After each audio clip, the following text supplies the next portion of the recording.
Bonjour à tous et bienvenue dans ce Vlog 4. Aujourd'hui, j'aimerais vous montrer un peu ce que j'ai fait en audio avant et ce que j'ai essayé de faire. Je pense que ce sera un premier épisode parce qu'il y a beaucoup de projets que j'ai voulu faire qui sont dans les notes de mon téléphone, qui sont sortis, pas sortis, etc. Donc là, on fait un premier épisode sur ce que j'ai produit et ce qui est sorti ou pas, mais en tout cas ce qui est monté. Et comme ça, à la fin de cet épisode, vous aurez quelques liens pour aller écouter ces trucs-là. Et surtout, je vais pouvoir vous montrer que ce vlog, c'est pas un format si nouveau en fait. Faire 5 minutes par jour, c'est pas la première fois que je le fais. On commence avec un format qui est encore public sur ma chaîne YouTube et sur ma chaîne SoundCloud. J'ai acheté un carnet. J'achète tout le temps des carnets. Depuis que je suis gauche, j'en ai toujours un dans ma poche. C'est un peu mon disque dur externe, comme un prolongement de moi. Le carnet, c'est un format que j'ai lancé le 1er mars 2016. L'idée, c'était de produire un truc par semaine, un audio assez court sur comment remplir cette page du carnet et de remplir une page du carnet. Le premier épisode, je peins la couverture et je donne un nom au carnet, je donne un nom au format. Le deuxième épisode, c'est plutôt un épisode sur mon nom et comment est-ce que je vais signer dans ce carnet. Il faut surtout pas s'arrêter au générique qui est absolument pourri, il faut pas s'arrêter à la musique de fond qui est très très mal mixée, ni à ma voix qui est hyper monocorde. C'était il y a bientôt 3 ans et c'était un premier défi que j'ai voulu me lancer, de faire un audio toutes les semaines. Cette histoire de défi, en fait, elle n'est pas nouvelle chez moi. Je voyais des gens faire Inktober. C'est l'époque où Casey Neistat s'est mis à faire des vlogs, c'est-à-dire une vidéo par jour pendant, je crois, plus d'1 an. Et je voyais les gens devenir vraiment meilleurs à ça par le défi. Et je me suis dit, moi, je vais faire pareil avec l'audio. C'est la première fois que j'ai vraiment fait un audio et que je l'ai posté sur Internet. C'est vraiment pas top, mais ça a le mérite d'exister. Et surtout, faut pas oublier que ça a duré 2 semaines. Vraiment, je me suis arrêté très vite. La première semaine, j'ai produit une vidéo. La deuxième semaine, j'ai même pas eu la foi de produire une vidéo ou une image avec ça. Et après, j'ai tout bonnement arrêté. Le deuxième format dont j'ai envie de parler, c'est le 6h55. Bonjour à tous, il est 6h55 et ce matin, je voulais vous parler de radio. Tous les matins, je me réveille avec la radio.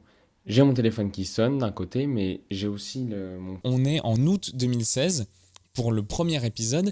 Le 6h55, ça a une volonté de faire de la radio et une volonté d'améliorer un peu mon mode de vie et de me mettre à faire ce qu'on appelle le Miracle Morning, c'est-à-dire se lever 1 heure ou 1 heure et demie plus tôt tous les matins pour pouvoir faire des tâches qu'on n'a pas le temps de faire dans la journée. C'est quelque chose qui vient d'un bouquin de Hal Elrod apparemment, et beaucoup de gens en parlent, beaucoup de gens le font, c'est vraiment un truc de développement personnel. L'idée donc c'était de me lever à 6h tous les matins et entre 6h et 6h55 trouver un thème de chronique, et à 6h55 je lançais l'enregistrement, j'enregistrais pendant 5 minutes, il y avait pas de montage normalement, en vérité il y en avait, et je le postais directement sur ma chaîne SoundCloud et c'était accessible sur mon blog de l'époque. En fait, il y avait un onglet 6h55 et ça amenait automatiquement au dernier épisode. C'était le début des stories sur Snapchat, je crois, et du coup, je me souviens que j'avais eu envie que les 6h55 soient disponibles que pour 24 heures. On ne pouvait écouter que le 6h55 du jour jusqu'à ce que le nouveau vienne écraser l'ancien. Sur le 6h55, il y avait 2 problèmes.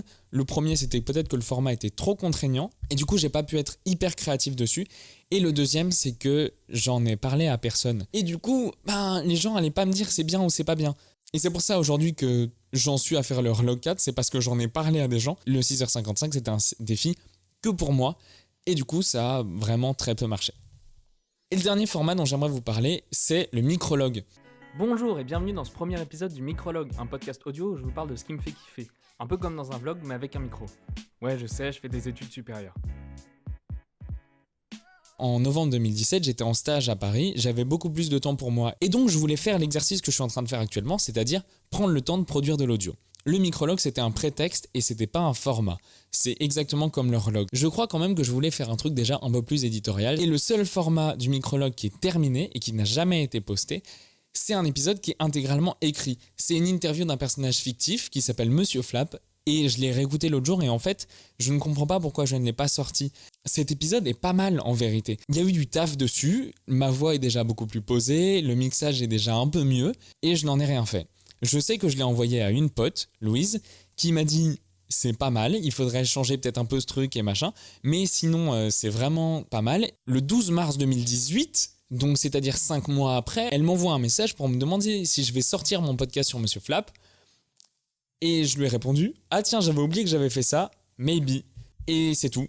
Et voilà, je l'ai fait, il était bien produit et je crois que j'ai eu peur de ne pas réussir à faire de 2 et de faire un truc aussi bien produit. Et c'est aussi tout l'intérêt de ce vlog. Il peut y avoir des épisodes qui sont hyper produits sur lesquels je mets vraiment 3 jours de taf, etc. Mais il peut aussi y avoir des épisodes qui sont juste faits à l'arrache comme ça.